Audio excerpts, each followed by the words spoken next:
Le second circuit nous mène de la Villette au parc Montsouris. Pas moins de 20 km à travers des quartiers très connus de Paris, comme le Marais ou le quartier latin. Avant 1860, la Villette était une commune de 30 000 habitants. Elle a été annexée par Paris sous le Second Empire à cette date. Sur ces emplacements, il a été décidé en 1855 de créer les abattoirs et le marché aux bestiaux de Paris. Les abattoirs ont été édifiés de 1865 à 1868 et ils ont fonctionné jusqu'en 1974. Désormais, c'est la Cité des sciences et de l'industrie que nous apercevons et derrière la Cité de la musique et le parc de la Villette qui remplace ces installations. Accrochez vos ceintures, en route pour 20 km. Napoléon III ne reconnaîtrait plus le quartier de la Villette. Cité des sciences. Il suffit ici de flasher ce code et l'on achète son ticket avec un smartphone.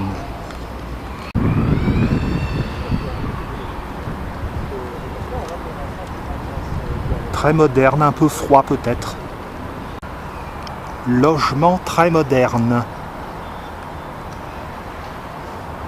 Voici la Cité des sciences et de l'industrie proprement dite. Un incendie a ravagé assez récemment le bâtiment, qui reste fermé à l'exception de la géode. On se dirige vers le parc de la Villette proprement dit.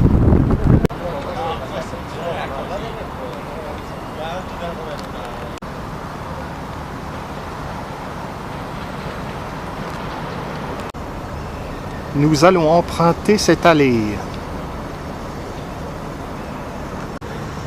À l'extrémité de l'esplanade de la Villette, nous trouvons la maison de la Villette, réhabilitée, et qui abrite des expositions temporaires. Elle a été construite en 1867 pour les vétérinaires. On y fondait les suies. C'est à cet endroit que commence la promenade dite de la galerie de la Villette, reconnaissable à son paravent en tôle ondulée.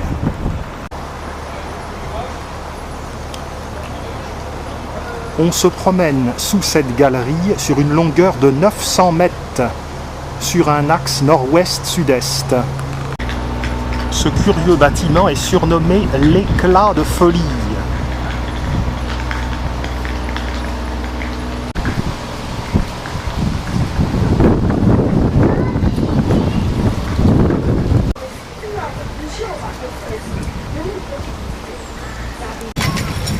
Le bâtiment suivant est le Synax.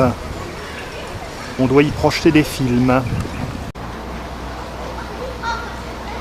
C'est en 1979, 5 ans après la décision de fermer les abattoirs, que le projet du parc de la Villette a été lancé. Tout est achevé maintenant. Au sud de la cité apparaît une grosse boule métallique, c'est la géode, où l'on projette des films en 3 dimensions.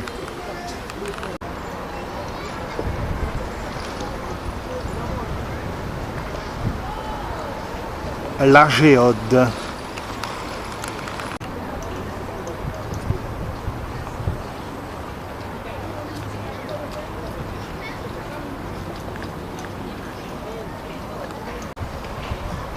Le parc de la Villette s'organise sur 35 hectares et comprend de nombreux éléments naturels et floraux.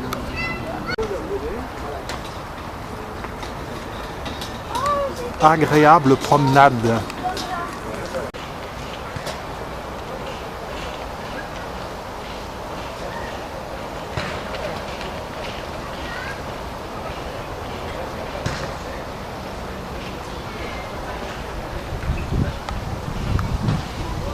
Nous allons enjamber le canal de l'Ourcq.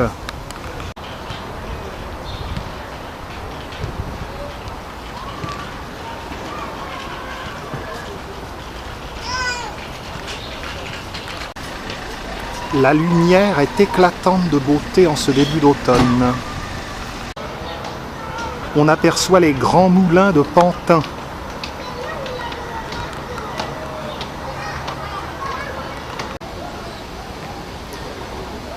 Cet endroit est le croisement du canal de l'Ourcq et du canal Saint-Denis.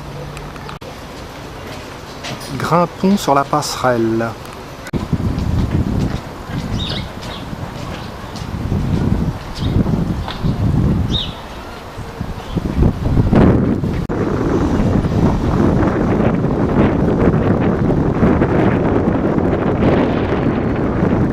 Tout cela communique avec la Seine via le canal Saint-Martin. La galerie de la Villette poursuit son chemin vers le boulevard Jean Jaurès. Faisons un petit écart pour examiner attentivement ce bel endroit.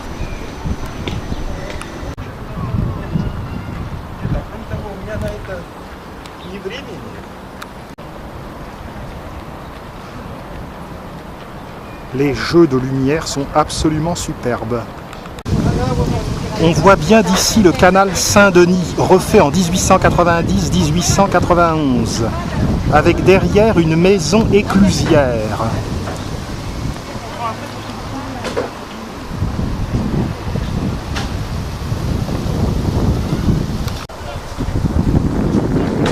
Revenons à la galerie de la Villette.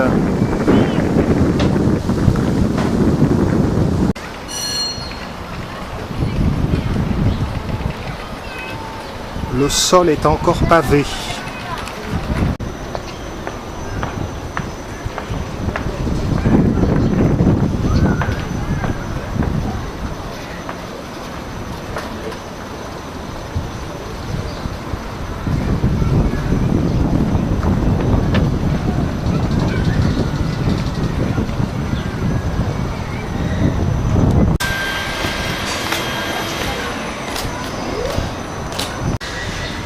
Abandonnons presque à regret le rond-point des canaux.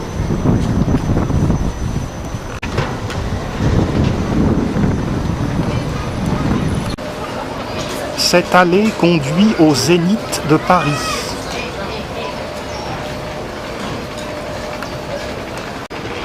Nous allons longer à présent la Grande Halle.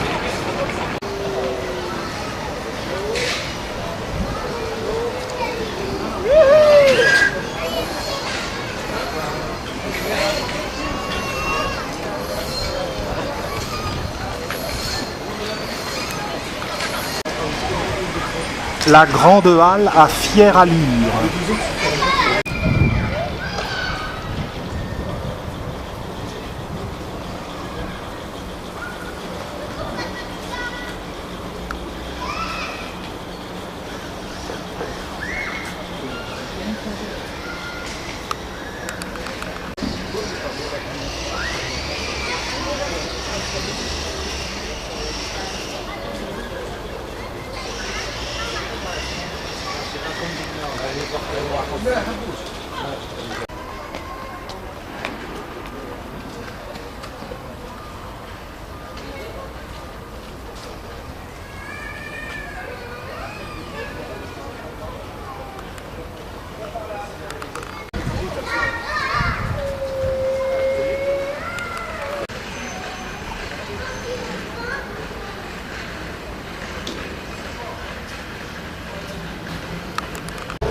La Grande Halle était celle des Bœufs en 1867.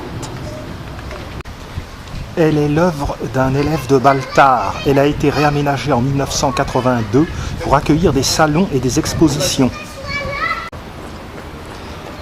Sur la droite, nous parvenons à proximité du théâtre de la Villette.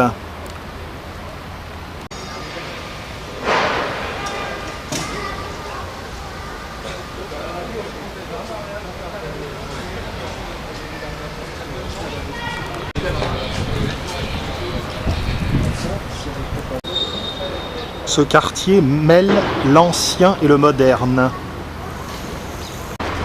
Dans le lointain, on aperçoit la tour hertzienne de Romainville.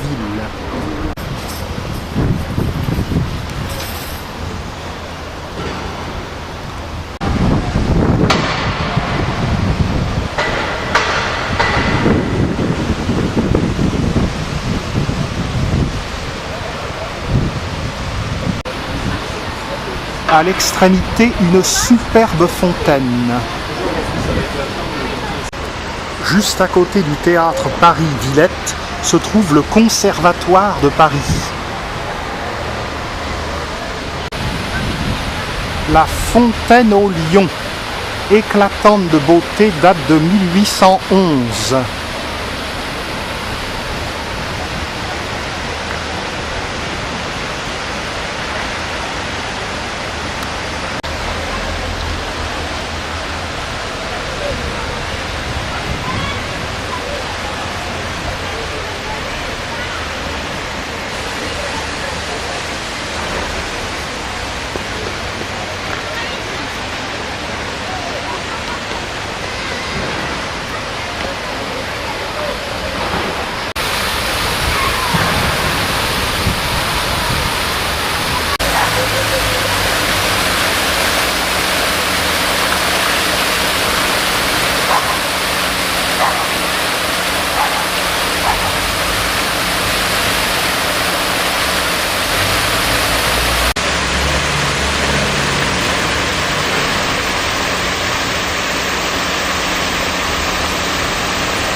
La dernière folie abrite un point d'information. Face à nous, la cité de la musique. Et le nouveau bâtiment de la Philharmonie de Paris. On croirait le musée Guggenheim à Bilbao. Nous voici à la porte de Pantin, boulevard Jean Jaurès. Les bâtiments du conservatoire.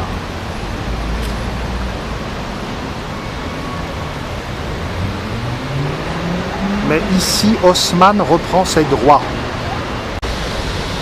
La fontaine au lion de 1811 ornait la place de la République autrefois, jusqu'en 1867.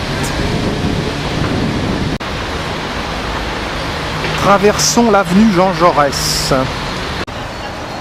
Sur le boulevard Jean Jaurès, l'itinéraire longe tout d'abord le lycée technique d'Alembert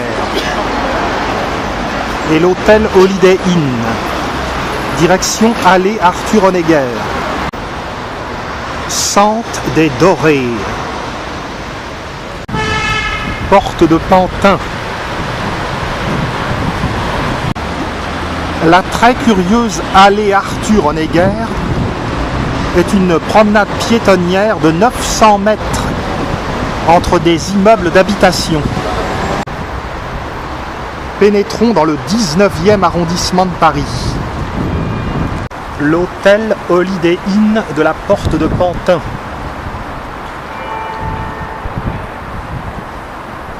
Il y a toujours dans Paris des endroits inconnus à découvrir. Paris est un océan, disait Victor Hugo.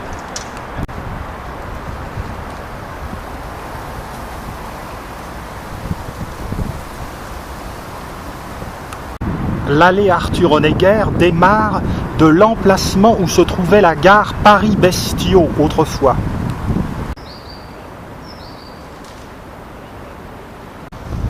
Sur la droite, le lycée technique d'Alembert.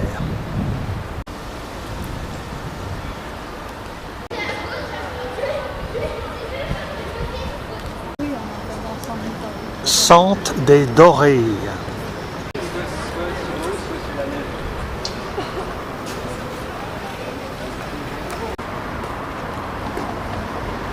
L'allée Arthur Honegger devient l'allée Darius Milhaud.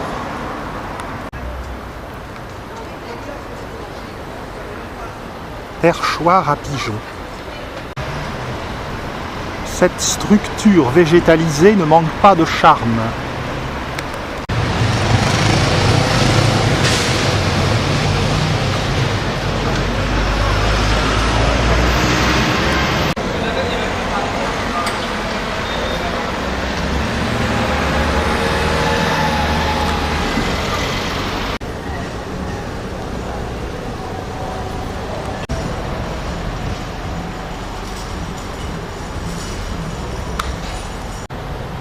Sur notre droite, nous trouvons le square du Petit Bois.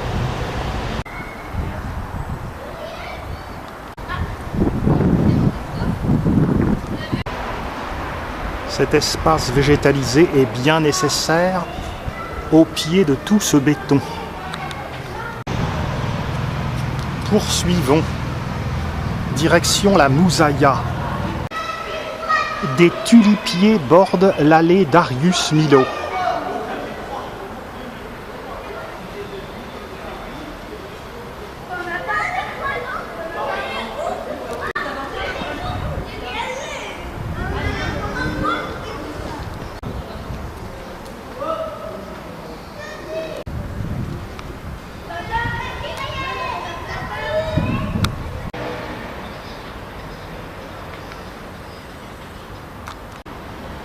Nous parvenons en vue de la rue Goubet.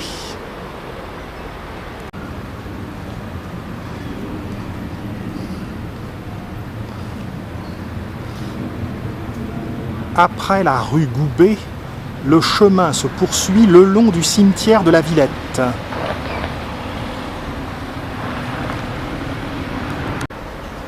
Nous ne sommes pas en Italie à Ravenne, mais voici pas moins une belle mosaïque.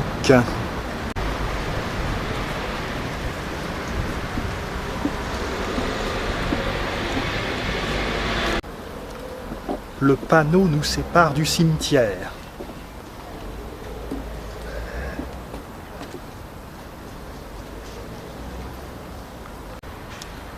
On continue de longer l'allée Darius Milhaud jusqu'à la rue d'Aupoul.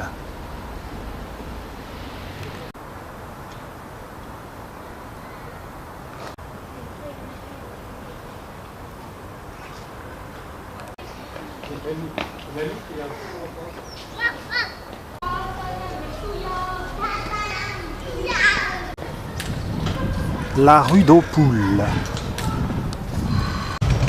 En face se trouve ce qui était, il y a encore peu de temps, une gare locale de marchandises, mais autrefois la gare Belleville-Villette du chemin de fer de la Petite Ceinture.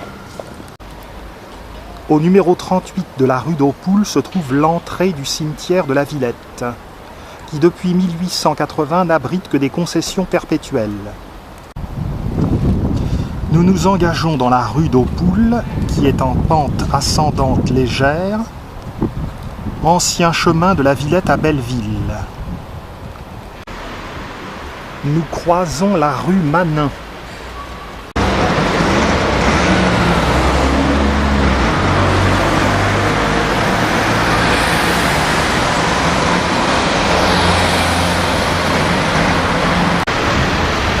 Ici, nous sommes à 60 mètres d'altitude.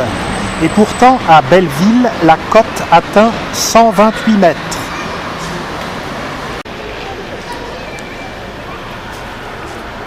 La rue David d'Angers est nettement en pente. Nous continuons dans la rue d'Aupoul. Au numéro 35, une plaque indique qu'une société philanthropique a été fondée ici en 1780. Une rue encombrée de travaux et qui est en pente vers les hauteurs de Belleville. Paris toujours en travaux, les multiples visages de Paris. Nous allons nous engager à gauche dans la rue Compan.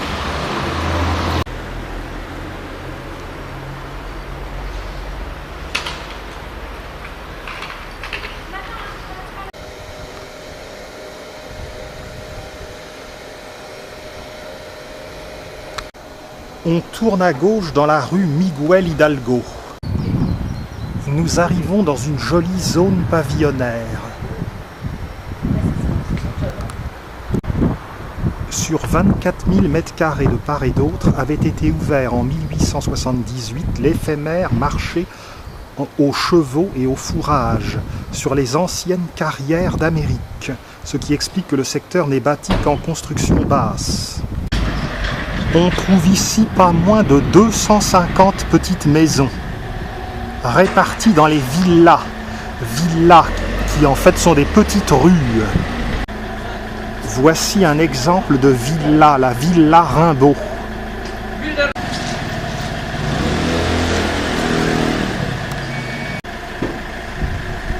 La villa Armand Fallière. nom d'un président de la Troisième République.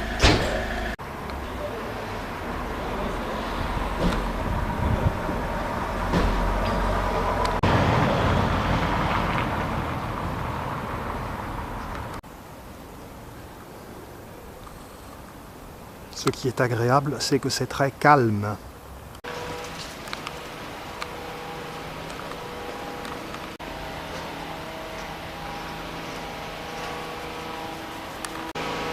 On s'engage à droite dans la villa Kronstadt.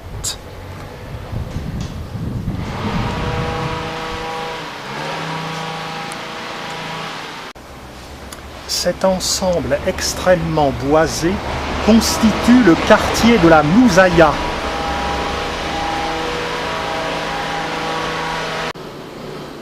Les maisons sont modestes, mais le charme est prenant.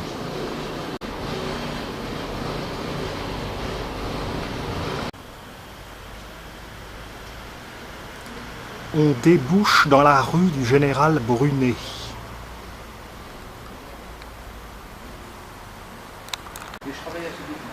Les petites maisons de la Moussaïa. On emprunte sur la gauche la rue du Général Brunet. Quittons la villa Kronstadt. Ici, on ne se croirait pas vraiment à Paris. Les villas sont très nombreuses dans le coin. Face à nous, le clocher de l'église Saint-François d'Assise.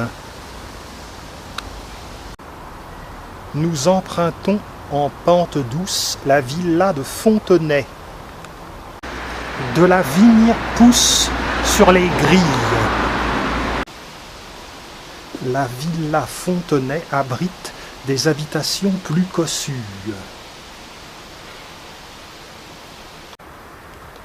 Mais comme elles sont protégées par tout un système de grillage, on ne voit quasiment rien.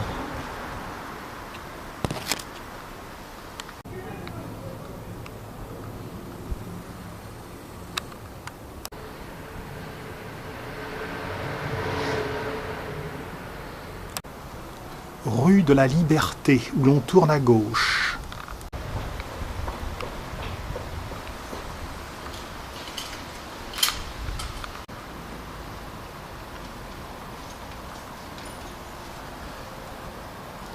Villa Amalia.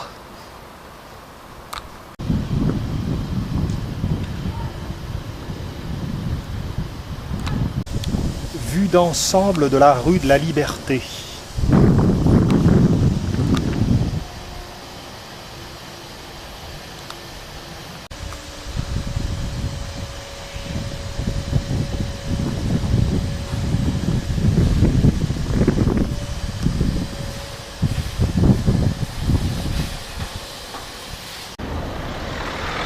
Villa de Lorraine. En contrebas de la rue de la Liberté, la place de Rhin et Danube. Nous quittons la rue de la Liberté pour nous engager dans la Villa du Progrès.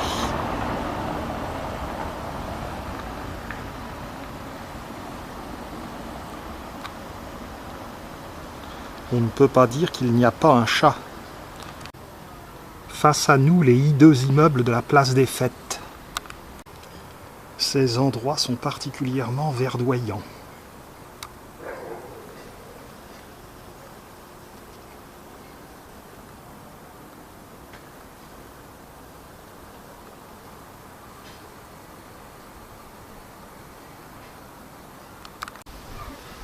C'est Paris campagne.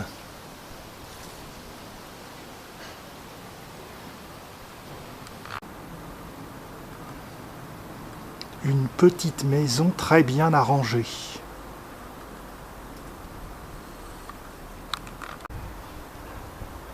La remontée des roses. Les passiflores s'en donnent à cœur joie.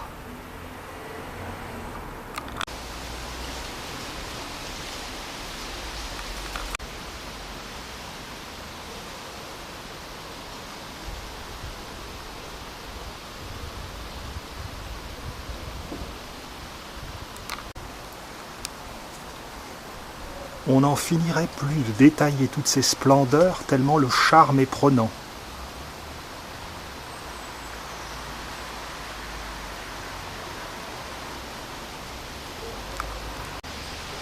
Au débouché de la Villa du Progrès, on tombe sur la rue de la Moussaïa, qui donne son nom au quartier.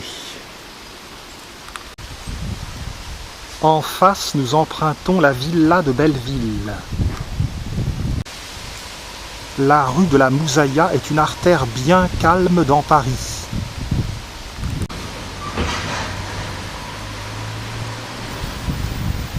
Nous approchons de la place des Fêtes à Belleville.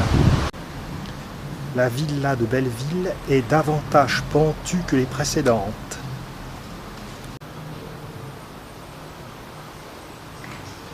Il s'agit ici de l'ancienne butte de Beauregard.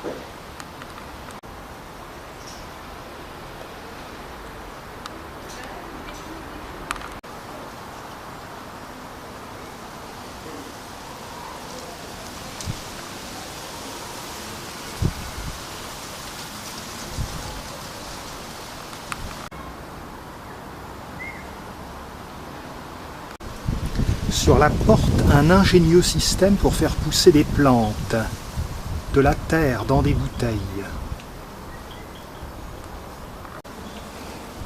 En haut de la villa de Belleville, la rue de Belleville est beaucoup moins attrayante.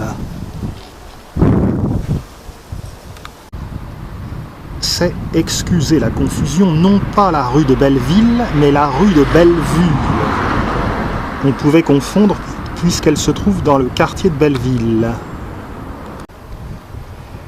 Le nom est justifié par le fait que nous atteignions 110 mètres et en 1746, il y avait ici 6 moulins à vent. Nous allons rejoindre la rue Compan par la rue de Bellevue, puis nous allons nous diriger vers les buttes Chaumont. Les villas, ici la villa Eugène Leblanc, se ressemblent un peu toutes, mais rivalise de verdure.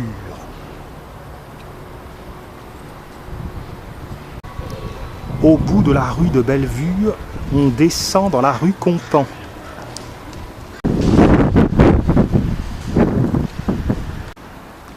On n'aimerait pas habiter ces immeubles, mais il faut admettre qu'ils impressionnent.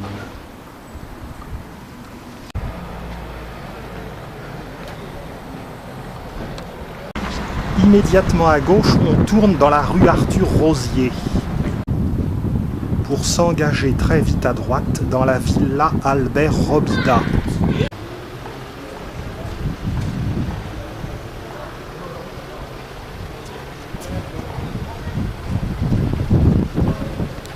Albert Robida est un dessinateur et romancier français, un peu dans la manière de Jules Verne. Malheureusement tombé dans l'oubli. Il avait beaucoup de talent. Au bout de la villa Albert Robida, un grand escalier permet de descendre dans la rue de Crimée.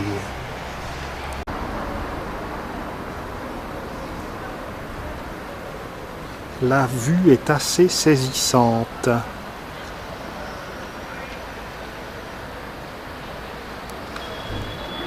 Nous apercevons une des entrées du parc des Buttes Chaumont, un des poumons de Paris.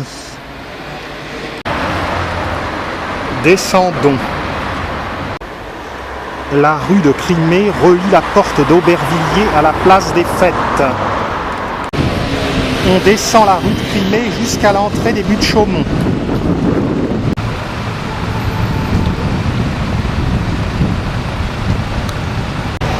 Nous sommes ici au carrefour de la rue Botzaris et de la rue du Général Brunet.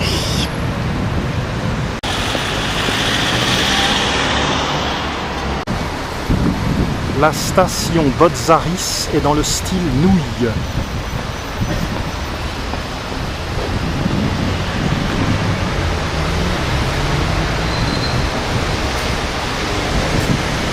Pénétrons dans les Buttes Chaumont.